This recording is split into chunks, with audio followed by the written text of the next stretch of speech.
હું કપિલાબેન જેઠાલાલ રાઠોડ મુખોઘાટ પ્રાથમિક શાળા પ્રિન્સિપલ. હવે આ ઇનોવેશનની ગણિતના 3 થી 5ના ધોરણના બાળકોની ક્ષેત્રફળ, ખૂણો, પછી ચોરસ, લંબચોરસની પરિમિતિ એ બધામાં બહુ તકલીફ પડતી હતી. એટલે મેં આના વિડીયો બનાવીને એના 3 થી 5ના ગણિતના જે બધા ચેપ્ટર હોય એની પ્રવૃત્તિઓનો વિડીયો બનાવીને યુટ્યુબ ચેનલમાં મૂકે.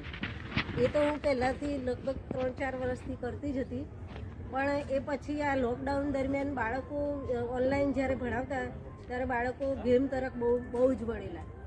એટલે મને એવો વિચાર આવ્યો કે આપણે કોઈ એજ્યુકેશનની કોઈ એવી ગેમ બનાવીએ તો બાળકો ગમ્મત સાથે જ્ઞાન મેળવી શકે, અને એવી મેં ગેમ બનાવવાનું નક્કી કર્યું.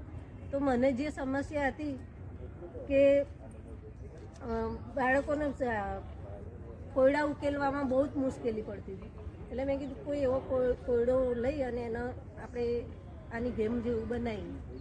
એટલે મેં આ ઇનોવેશનમાં કોમ્પ્યુટરાઇઝ કોયડા ઉકેલની એક ગેમ કોમ્પ્યુટરમાં બનાવી છે, એક્સેલ શીટમાં ફોર્મ્યુલા નાખી, જેથી બાળકો એ ગેમની જેમ એનો યુઝ કરી શકે. એના માટે મેં આ રીતે રંગીન એની અંદર બધું લખાણ કરેલું છે અને બાળકોને સમજાવેલું છે. લંબાઈનું છે, એ રીતે લંબચોરસનું છે, વર્તુળનું છે.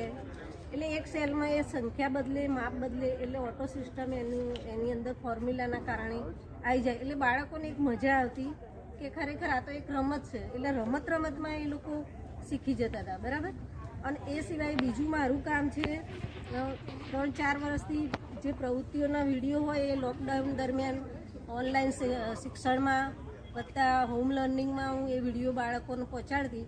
એટલે અત્યારે હાલ ભલે શિક્ષણ બંધ, પણ મારું જે પ્રવૃત્તિલક્ષી શિક્ષણ યુટ્યુબમાં હતું ને એના કારણે મારું જાણે કે હું પોતે જ હાલ ભણાવતી હોય એવું બાળકોને ફીલ થતું, અને એ રીતે પ્રવૃત્તિ પણ ઘણા કરી દેતા, બરાબર. એ રીતે આ ગેમનો મારો એ રીતે ઉપયોગ થાય તો ઘણું બધું આગળ બાળકો એનાથી ઇમ્પ્રૂવ મેળવી શકે. એના માટે મેં આ રજૂ કર્યું, બરાબર. અસ્તુ. Thank you.